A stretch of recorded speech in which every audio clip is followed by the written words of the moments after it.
Holy shit. That's all I'm gonna say. That's all I can say. I'm still in disbelief over what I just saw in the Xfinity race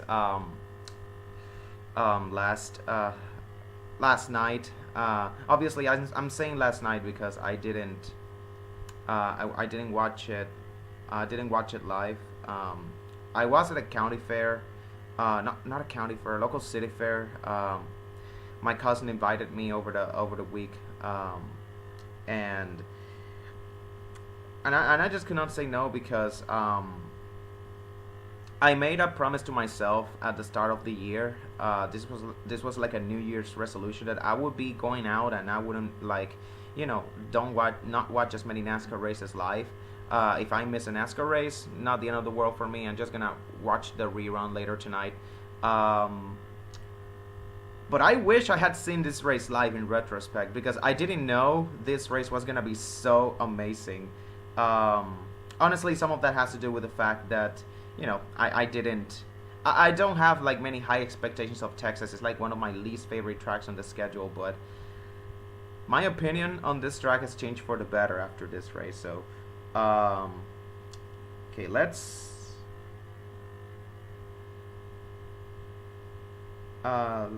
talk about the Xfinity race. Let's wait until some people connect. Let me share the link on Twitter and Instagram while we're at it.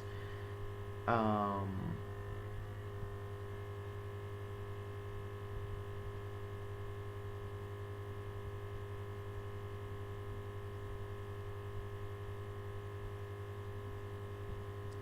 okay, go. Okay, and now we're gonna share the link to Instagram. Okay, I'm not gonna share it to Instagram. Let's check here.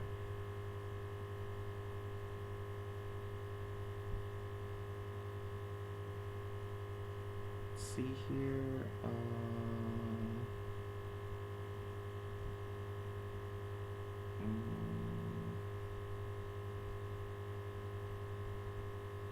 Yeah, the video hasn't started yet, guys.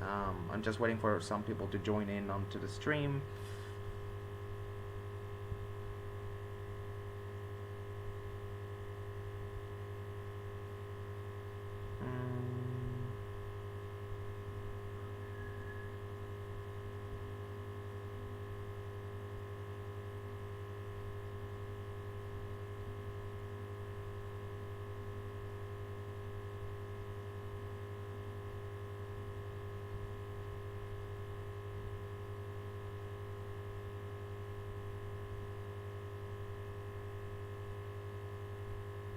And there we go. Okay, so there we go, and yep. Anyways, okay. Feel like enough time has passed. So, like I said, I was unable to watch the race. I was spending my afternoon at the local city fair with my cousins, and by the time I returned home, the race had long ended. I believe they were like wrapping up post-race inspection by then. So I stayed up until 11 p.m. so that I could watch the race live. This race started at 1:30 p.m. It was an early start time, even if I was caught a bit off guard by it. You can chalk that up to just me being so used to a 3:30 p.m. start times all the damn time. Also, I don't keep track of start times unless it's like race day. It was also really windy, especially around turn 3, which meant the handling all race long would be heavily affected. Thought I heard someone knocking on my door.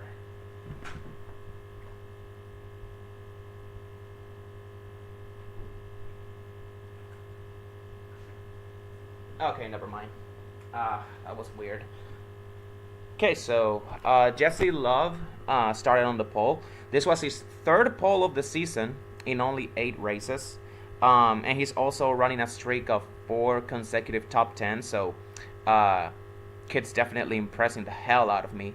I definitely thought he was going to be like on the playoff bubble, but he's right now like top 5 in points. Currently with a big cushion in the playoffs. Obviously, it's a bit too early to tell, but it looks like he's on his way to to being a playoff driver. Cole Custer joining him in the front row in second. Ford still winless, and I'm gonna just keep that in mind for later on. But Ford has been winless so far, not just in the Xfinity Series. I mean, across all three national series. Chevrolet and Toyota, they have just dropped the hammer on them. And this looked like a great race for Ford because Cole Custer, Riley Herbst, hell, even Ryan Sieg was looking pretty sporty. But yeah, we had three Fords in the top 10 for most of the race. Taylor Gray, he started third. He was running the 19 for Joe Gibbs Racing. I believe this was his third start of the year. Then Chandler Smith in fourth, one of the Dash for Cash drivers. Then Riley Herbst fifth. Allgaier, he started sixth. Also another Dash for Cash driver. Then Ryan Truex in seventh, and now driving the 20 car because Taylor Gray's in the 19. He usually drives the 19. Because Almirola is taking the week off, and also John Hunter is not running this race. Allmendinger, he's running 8th. Then Sammy Smith and Sam Mayer round out the top 10. Sam Mayer, obviously, another one of the Dash for Cash drivers. Alfredo in 12th. And then Sheldon Creed in 15th, the fourth and final Dash for Cash driver. Corey Heim 17th, running the 26 for Sam Hunt. Kyle Weatherman 19th. Haley Deegan 20th. Josh Williams 22nd.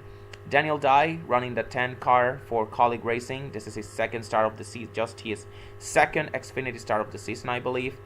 Then Matt DiBenedetto 27th, still running the 38 car. Parker Retzlaff 29th, qualifying a little bit deep in the field. Patrick Ermerling in 30th, running the 07 now for SS Greenlight Racing. Shane Van Gisbergen, SVG, 33rd. He really struggled during qualifying. And Chad Fincham in 35th. Making his first start of the season, driving the 66 car for MBM. So, welcome back, Chad Fincham. And David Starr, finally in 38th, driving the 14 car for SS Greenlight. No cars failed to qualify, only 38 cars showed up. Parker Retzlaff, Kyle Sieg, DiBenedetto, and Jeremy Clemens went to the rear for unapproved adjustments. And as soon as the race started, remember how I said the conditions were really windy, especially around turn 3. It was a really windy race, especially at the start. Just like the truck race, we had cars slipping and sliding. And Taylor Gray with a big-ass save off turn 2. This happened, I believe, on lap 2. I don't know how he saved that. That was bound to be a big one. But anyways, up front, Jesse Love, he leads the first lap, but then Chandler Smith, he makes his move on lap 2, coming up of turn 4, and makes the pass for the lead, with Cole Custer and Justin Allgaier soon following, leaving the 2 car, as well as the rest of the field in the dust for the first couple of laps. We got a quick caution. Daniel Dye spinning off turn 2 in front of his teammate for the race, Josh Williams. Then again on the restart, Chandler Smith, he holds the lead over both Allgaier and Cole Custer. And Jesse Love, he starts falling back. By lap 30, he had dropped well out of the top 10. All the while, Allgaier, he makes the pass on Chandler Smith for the lead up front, and he starts pulling away on his way to winning the stage. And something important to note is that he made this pass on the outside of turns 1 and 2, something that was a theme all race long. It was drivers making both lanes work throughout the race, which I really loved. This wasn't like the truck race where the inside lane was like the dominant lane and the outside came on its own as the race went on. No, this wasn't the case in the Xfinity race. Both lanes were pretty much even from the get-go, and not just in battling for the lead, but throughout the field. If you rewatch the race, you will know some drivers were able to not only hold their own on the outside, but make moves there as well. So, Allgaier wins stage 1, Chandler Smith 2nd, Riley Herbst 3rd, Brandon Jones and Cole Custer in the top 5, and then Ryan Truex, Austin Hill, Ryan Sieg, AJ Allmendinger, and Parker Kligerman round out the top 10 for stage points. Jesse Love fell all the way down to, I believe, 16th by the time the race ended. We went to pit road. Allgaier, everyone pits for 4 tires. Allgaier wins the race off pit road over Riley Herbst and Cole Custer. We got some incidents. Corey Heim and AJ Allmendinger, they both missed their pit stalls, and they have to come back to pit the very next lap. Corey Heim was also spitting, so double whammy right there. But yeah, they were sent to They lost all of the track position. They had to restart like outside the top 20, like 25th or whatever. They were the last cars on the lead lap. So we go to stage 2. Allgaier still holds the lead despite a great restart from Cole Custer. It looked like he was sending it in turn 1, kind of like what Corey Heim was doing all of the truck race. But the 7 had a great launch, and he did not give the double zero a chance to get to his back bumper. At least that restart was enough for Custer to take second away from his teammate Herbst, with Chandler Smith following suit for third. So descend the 98 down to fourth. But once again, just like in stage 1, Allgaier, he pulled away in the long run, leaving Cole Custer, Chandler Smith, and Riley Herbst to battle for second, with Ryan Truex and Austin Hill also joining in on the long run. We had a couple of incidents over this run. Kligerman pitted under green after reporting a vibration on the right front tire when he was running 11th. I believe this happened on lap 73. And then a few laps after that, on lap 80, Leland Honeyman, he spun out in turn 2, bringing out the next caution, aka the trouble spot all weekend long. You get a bit up out of the groove. That's set for you. You hope you have great hands so you can keep it off the wall. And thankfully, in Honeyman's case, he just spun and he didn't hit anything. He was able to continue. So we go to pit road. Once again, the leaders pit. Allgaier wins the race of pit road over Austin Hill, who gained 4 spots thanks to a great pit stop up to second. Chandler Smith has a slow stop and he drops into 5th. And Taylor Gray, he also had a slow stop after overshooting his pit stall, as well as Corey Heim. He didn't miss his pit stall this time, but he entered pit road at an awkward angle, nose facing the wall, and his pit exit was slow. He lost a bit of time. Also, some of the lap cars stayed out to take the wave around, among those being Parker Kligerman, Patrick Emmerling, Ryan Ellis, Brennan Poole, Blaine Perkins, and David Starr. So, on the restart, it's just a sprint to the finish to end stage 2. Allgaier once again does his thing and pulls away en route to the stage win.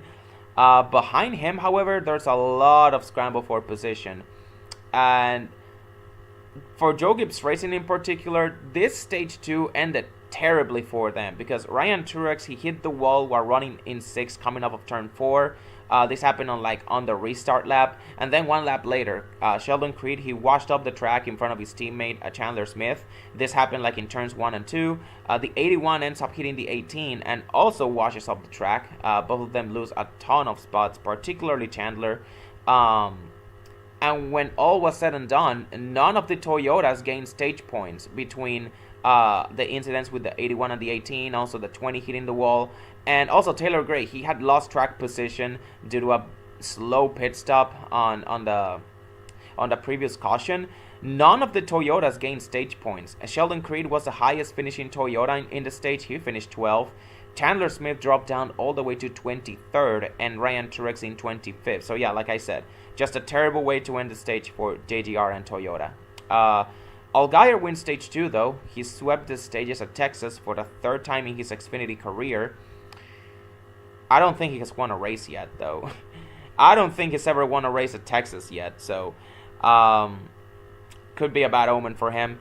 Cole Custer 2nd, Riley Herbst 3rd, then Brandon Jones 4th, and Ryan Sieg in 5th. So 3 fourths in the top 5 for stage 2. Then Sammy Smith in 6th, Austin Hill 7th, Jesse Love 8th, Allmendinger 9th, and Sam Mayer rounding out the top 10. Then we go to pit road again. The leaders stay out this time, although some drivers towards the back pit. Obviously Chandler Smith to fix the damage, but also Jeff Burton, Van Gisbergen, Kligerman, Jeremy Clemens, Taylor Gray, Ryan Truex, Ryan Sieg, Weatherman, Poole, and Patrick Emmerling. So after that, stage 3 begins. Allgaier continues to lead despite some concerns that he might potentially have a loose wheel. Spoiler alert, he did not. He just continued to pull away. Although the gap wasn't as big as it used to be in stage 2, because some drivers like Riley Herbst, Brandon Jones, they were able to keep up with them. This was actually a pretty long green flag run. We saw some close calls during this caution. During this green flag run, Austin Hill and Leland Honeyman washing up the track in turn 2, aka the trouble spot and losing spots. Chad Fincham also slow on the track after getting some front end damage. I do believe he DNF'd because he didn't came back on the track. I never saw him back on the track, so he could have probably DNF'd. I'm gonna have to check on that later. None of these incidents resulted in a caution though. The caution actually came out a few laps later for Jeb Burton getting loose off of turn 4, hitting the outside wall and spinning. And some drivers, they took advantage of this caution to pit. Among those being Austin Hill, Gray, Taylor Gray, Chandler Smith, and David Starr.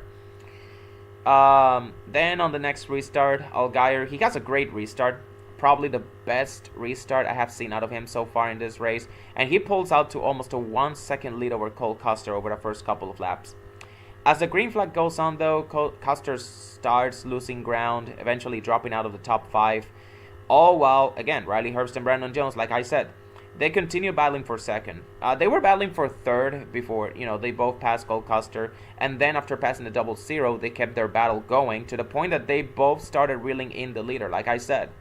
Allgaier wasn't able to pull away as much as he did in stage 2. Because like I said, Brandon Jones, Riley Herbst, some of those drivers, they were able to break even with him. Go even with him. And I believe Riley Herbst made a move for the lead, which, it didn't amount to anything in the end. But, and especially since this happened just before green flag pit stops began. So, the cycle began on lap 140, with Sammy Smith and Cole Custer being the first ones to come down pit road. I also saw Ryan Sieg and Jesse Love, pitting the next lap. And this eventually brought in the top 3 of Allgaier, Riley Herbst, and Brandon Jones down pit road. They pitted on the same lap. The 3 of them entered together, and they cycled back just as they enter. Allgaier ahead of Herbst, followed by Brandon Jones. This gave the lead to Sheldon Creed, and then he pitted a few laps later, along with Kligerman. Josh Williams, I believe, was there. Jeremy Clemens, Taylor Gray. Unfortunately, Creed gets penalized due to an uncontrolled tire, and he had to do a pass-through, so stuff like this only happens to him. Sad. After the 18 pits, Austin Hill assumes the lead, and it's Ryan Truex, Van Gisbergen, Chandler Smith, Weatherman, Leland Honeyman, and Matt DiBenedetto also yet to pit, so those guys are the top 7. They all stay out a bit longer, and then they come down to pit one by one, starting with Ryan Truex on lap 157, and then Weatherman and Chandler Smith, they pit 7 laps later on lap 164. Then 1 lap after that, SVG, and finally on lap 170, Austin Hill pits for only 2 tires for track position. So this cycles the lead back to Allgaier, with Riley Herbst in second and Sam Mayer third. Unfortunately though, as soon as Allgaier gets the lead, he has an issue. Similar to what happened at Phoenix, he might have just thrown this race away. Just a couple of laps after cycling back to the lead, he washes up the track in turns 1 and 2, and he makes contact with the lap car of Leland Honeyman, sending him up the track and into the wall, bringing out the caution. Also important to note here, Leland Honeyman, he never pitted during the last cycle. He was one of those guys who stayed out along with Austin Hill and the others, but he never pitted. I don't think he ever pitted. Allgaier cycled back. He lost his track position on the track to the guys who pitted, like Allgaier, and then a couple of laps later, Allgaier came back again to lap him, and that's where the incident happened, bringing out the caution. But yeah, Leland Honeyman, he had stayed on the track all this time, probably because he was at a tire disadvantage. You got to remember, he spun out in stage 2. So he probably was at a tire disadvantage, and for a small team that cannot afford as many good years as other teams, they probably were saving up some resources. So anyways, we go to pit road. Everyone pits except for Parker Kligerman, who stays out. Brandon Jones, he wins the race of pit road with 2 tires. Austin Hill, he also takes 2 tires. Allgaier loses 3 spots, but he is the first car on 4 fresh tires. And Riley Herbst, he loses 4 spots after a slow stop on the left side. So between the incident with Allgaier and the slow stop with Riley Herbst and all of this strategy shuffling the running order, this race might have just gone wide open. And on the restart, it was pretty apparent that, Allgaier was unable to quickly get up to the front. Kligerman still got shuffled back on older tires, and Brandon Jones he managed to hold the lead for a few laps before losing it to one of his JR Motorsports teammates. It wasn't Allgaier though, like I said.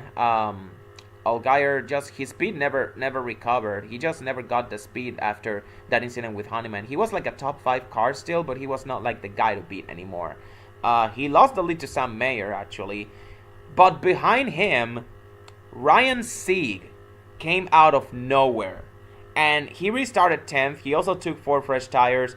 But that was an amazing run for him. He went from 10th all the way to challenging for the lead in just 3 to 4 laps. And not only did he challenge Sam Mayer for the lead, he outright took it away. And remember, he's driving a Ford. And Ford's first win of the season across all 3 National Series was on the line. And Ryan Sieg could be the man to finally break the dry spell. Unfortunately, it wouldn't come easy like all underdog wins. Kyle Weatherman crashes on the front stretch. Sheldon Creed, I believe Sheldon Creed was involved because I saw him pitting on the caution. And I don't know if he got involved, but a driver that definitely got involved was Hailie Deegan because, of course, she has no luck and she cannot manage to keep it clean for one race because everyone around her keeps wrecking. Speaking of Kyle Weatherman and Hailie Deegan, I do believe this is like the 4th or 5th time they have gotten together. Maybe I'm exaggerating, but these two always seem to find each other on the track, similar to how Hailie Deegan always found herself with Lawless Allen when they were like racing in the Truck Series. Just pointing that out, just funny. But yeah, this leads to another restart. I believe this was like 11 to go at this point. Ryan Sieg has an amazing restart, leaving Sam Mayer to battle Riley Herbst for second. Unfortunately, Riley Herbst has a flat tire, and after some further contact with Brandon Jones trying to keep the car off the wall, he has to come down pit road. Heartbreak, nothing but heartbreak. He had a top 5 car for sure, and considering what happened in the final laps, he could have competed for the win too. Fortunately, this close call did not bring out a caution, and neither did Parker Retzlaff hitting the wall off of turn 2 a lap ago, so the race continues green, and Ryan Sieg, as the laps wind down, Ryan Sieg has a 1.2 second lead over Sam Mayer, but the 1 car starts to slowly reel him in. Obviously, the 39 car of Ryan Sieg, he got tied in the closing laps. That also helped, and he was just unable to, hold the inside lane. And eventually, on the last lap, Ryan Sieg, he gets tied once again in turns 1 and 2, and that's where Sam Mayer makes his move on the inside. And he clears the 39 entering turn 3, but he cannot make it stick because he drove into the corner a little too deep, and this allowed Ryan Sieg to come back on the inside and drag race Mayer to the finish line. They doored each other while doing so, just absolute madness. They crossed the finish line. They crossed side by side, just like that. A little bit touching, a little bit reminiscent of the 2003 Darlington finish. Obviously on a lesser scale, there wasn't as much beating and banging on this one, but it was still an awesome finish. It had to be reviewed because it was that close. The second closest finish in Xfinity Series history, or I believe it's tied for the second closest finishing in Series history. 2/1000ths of a second. This has got to be top 5 closest finishes in NASCAR history, I do believe. And at first, the angle of the live broadcast showed off, that the broadcast showed. When I first saw that finish, it gave off the impression that at first I thought Ryan Sieg had won in looking at the angle that the camera was, looking at the camera angle. It looked like Ryan Sieg had it won, but no. It turns out that Mayer got it by a splitter, by inches. By a splitter. That purple Dash 4 Cash splitter got Sam Mayer the win. Man. Ryan Sieg just came so close, man. He was so damn close to giving Ford their first win of 2024 in NASCAR. Again, not just in the Xfinity Series, but across all 3 National Series. It would have been such a monumental win for him. But it was just not meant to be, I guess. And Ford still remains winless. Nothing but pain. As someone who is a Ford guy, my favorite manufacturer is Ford. I always grew up being a Ford guy in NASCAR because of Robert Yates and the Dale Jarrett and Elliott Sadler cars. So in my 20th anniversary as a NASCAR fan, my favorite manufacturer is struggling. I fucking nothing but pain. But how about Sam Mayer though? Because a lot of people, they were talking about Ryan Sieg and how close he was. Nothing but feeling bad for Ryan Sieg. But let's look at the other side of the coin. Let's talk about some positive stuff. How about Sam Mayer, man? The guy who had a slow start to the season and he entered this race below the cut line. None of that matters anymore because he just locked himself into the playoffs with that win. He also gave Junior Motorsports their first win of the season after Allgaier all but threw it away with less than 30 laps to go. And he also got the Dash for Cash bonus of $100,000, so a much needed boost for him and that one team after a difficult start to the season. I know I tweeted this like a couple weeks ago about how Sam Mayer's Xfinity career, at the very least his first 3 seasons, they have been very similar to Noah Gragson. Because when you look at Noah Gragson, his rookie year, he showed flashes, but he went winless. Then in his second year, it was a multi-win season. And he came very close to making the championship for it, but it was still a deep playoff run.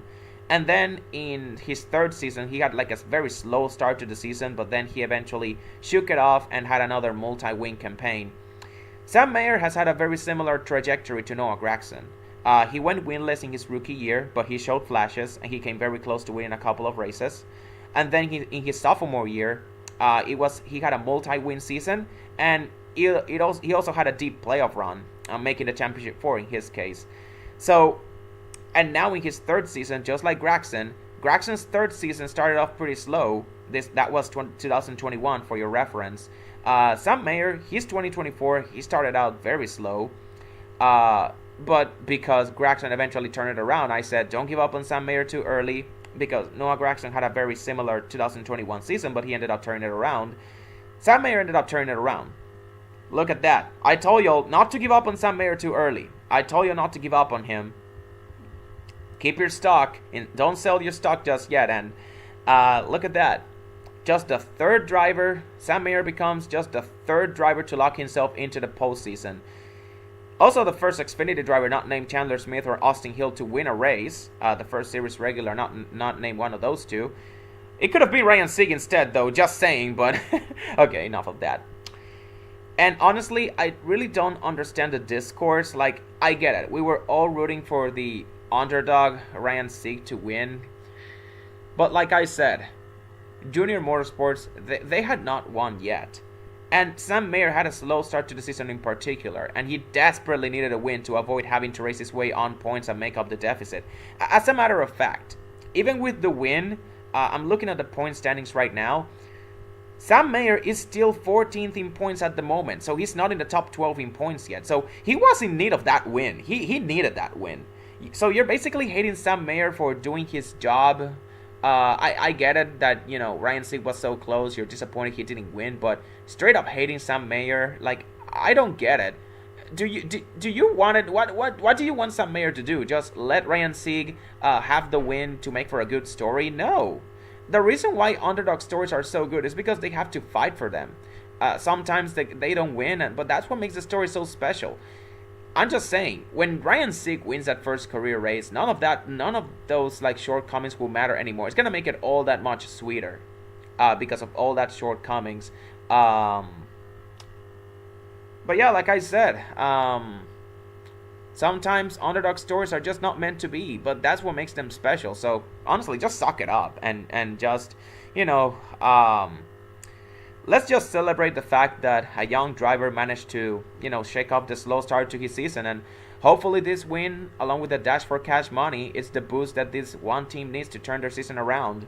Like Noah Gragson did back in 2021.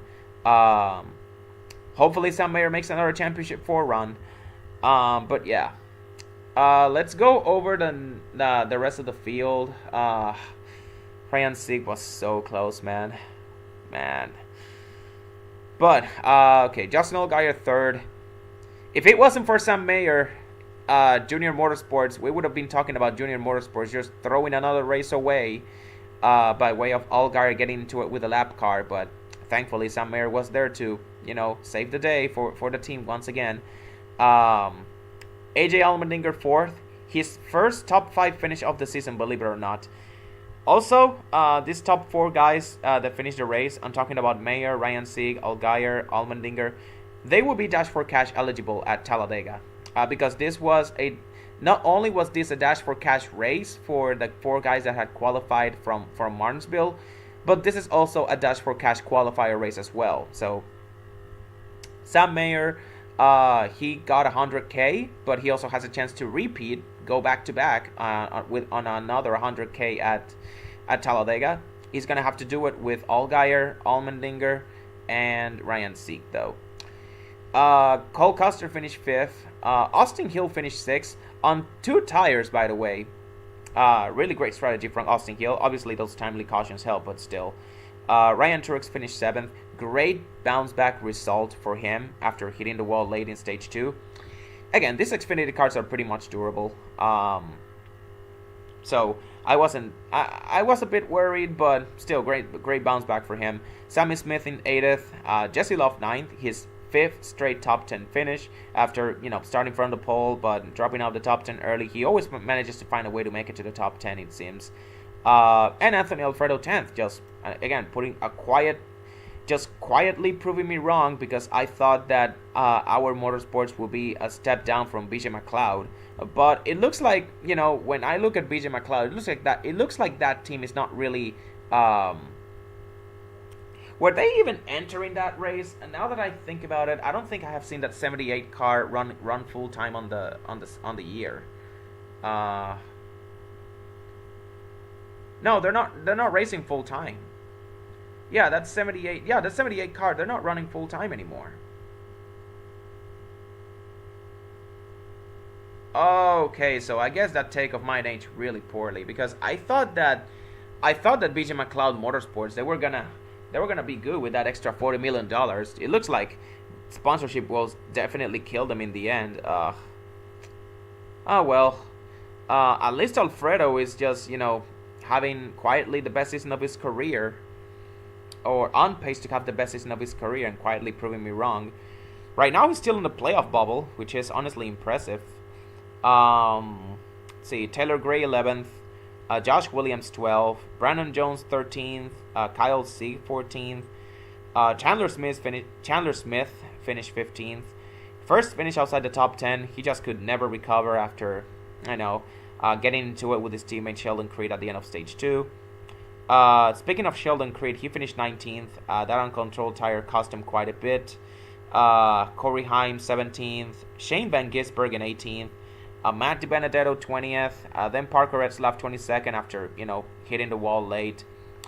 Haley Deegan in 23rd. She was running like in the top 15, top 20 before that late accident with Weatherman, but really unfortunate. That could have been a top 20 finish, because she was keeping it clean all race long and was running like in the top 15, top 20. So a bit unfortunate that that late incident hampered her result quite a bit. But Daniel died 24th. Parker Kligerman 25th. He got shuffled out on the second last restart after staying out, and he just never recovered. Riley Herbst 27th. That flat tire at the end cost him. That would have been a surefire top 5 otherwise. I believe he would have finished like 3rd or so, or 4th, because Allgaier was there. He could have also competed for the win. Now that I think about it, he could have been there up there with Sam Mayer and Ryan Sieg, and given Ford a better chance, another chance to win the race, because it would have been two Chevrolets, one Chevrolet against 2 Fords. But still, at least he got some big stage points. So I guess his day just got salvaged quite a little bit. David Starr 28th, Jeb Burton 32nd, Kyle Weatherman 36th after crashing out late, and Chad Fincham 38th. So yeah, after that incident of having some front end damage on early in stage 3, I guess he never came back on the track. He just DNF'd. Okay, so some final thoughts on this Xfinity race. I can't believe I'm gonna say this, but this race was a certified banger. This is the best race I have ever seen at Texas since their reconfiguration. The cars were fast, they were slipping and sliding, they were always on edge. You can attribute that to the windy conditions. Both lanes were even, which made for some multi-groove racing. Tire wear matter, especially at the end. You saw Parker Kligerman get shuffled out. Brandon Jones, that two-tire strategy, it helped him hold the lead for a moment, but then after he got past, like, he dropped out of the top 10. He finished, like, mid-pack, like 13th or so. There were also comers and goers, especially in the long run. Battles for position all throughout the field. And an awesome race and an awesome racing to the line for the win, capped off with a photo finish to top it all off. It honestly baffles me how good the racing has been at this track for Xfinity. And even the Truck Series race was okay. And then you look at the Cup cars, and they just struggle at this place. The exact opposite of Atlanta. You know, funnily enough, because a lot of people, they love to, like, you know, compare Texas to Atlanta, saying that, you know, Atlanta was, you know, they shouldn't have reconfigured Atlanta and turned it into a super speedway. They could have done that with Texas instead. And, you know, I find it really funny and ironic because Atlanta is like the exact opposite of Texas, in that both tracks were like great 1.5 mile tracks, really fast, with speeds reaching upwards to 200 miles an hour. But then after they were reconfigured, Atlanta has been great in the Cup Series. It has produced some great Cup racing, but then trucks and Xfinity have just been bad. And then you look at Texas, and Texas suffers from the exact opposite problem since it has been reconfigured. Xfinity and trucks, Xfinity has been awesome, and the truck series, they have been, I wouldn't say they have been as awesome, but they have been pretty decent. When they don't wreck all the time, when the races are not a wreck fest, like what happened on Friday, they're actually pretty decent racing. And then you look at the Cup race, the racing has just been subpar. This is both. It's just a weird feeling I have, because I've honestly been blown away that both trucks and Xfinity have been good. But it's also infuriating knowing that this sets a high bar for the Cup race that it might not even reach. There's a good chance that this Cup race today, it might be the worst race of the weekend. Like I said, trucks was decent, Xfinity was great, and then you look at the Cup race, it might just be, it might just be blah. And it's really, again, it's really infuriating because the Gen 7 car, it has improved the racing product at all intermediate tracks. Like, Las Vegas has been good, Homestead has been amazing, Kansas has blown me away, Charlotte has been pretty good too, and then you look at Texas, and it's just like, they don't produce good racing on the Xfinity with the Cup cars. Xfinity is great though. I guess it has something to do with how the Xfinity cars are designed to drive like off the rear end, while the Cup cars are like designed to drive up the front end. Just like drivers like, you know, Kyle Busch, Chase Elliott, and even Jimmy Johnson running his part-time stars, they're like struggling. Particularly Kyle Busch and Jimmy Johnson, they crashed in practice. I don't know if Jimmy Johnson had to go to a backup car, but I know Kyle Busch did. This is just going to be another long race for us Kyle Busch fans, isn't it? Oh my goodness. But yeah, this was also the first weekend in a long time they did not apply traction compound to the surface. So, you know, one thing to look forward to in the Cup race, like I said, because if you guys don't know, I hate PJ1 traction compound. I just hate it. It makes the racing just single groove. But yeah, who knew the best racing product comes when you let the track age naturally? What a concept, Marcus Smith. What a concept. The one time they do not put PJ1 on the track is the one time that the racing is actually pretty great. Trucks was nice, Xfinity was good, and this all happened because, again, they actually didn't put PJ1 for once, and they're just letting the track age naturally. Tire wear is actually mattering now more than ever since it was reconfigured. Um, and not only the racing, the broadcast was pretty top notch too. Obviously, we know how good Adam Alexander and Joey Logano have been, but Ross Chastain was the star of the show. If you ask me, Ross Chastain was the star of the show in that race. As the old saying goes, it takes one to know one, and no one fits the Xfinity broadcast better than a driver who spent several years working his way up the ladder and racing with some of those guys as well. Ross Chastain, he spent like 6 years of his career racing Xfinity full time, from 2015 until 2020. Obviously, there was that one time in 2019 where he like only ran like the first half of the season full time in Xfinity before switching over to the Truck Series title. But yeah, not only did Chastain brought some valuable insight, but he also brought excitement to the booth. The type of excitement that doesn't make you cringe or groan like Clint Boyer. This was like actual excitement.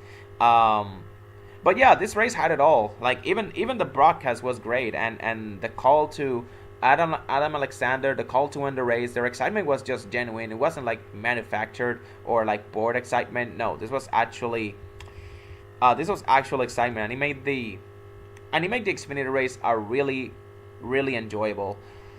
Man, I love the Xfinity series.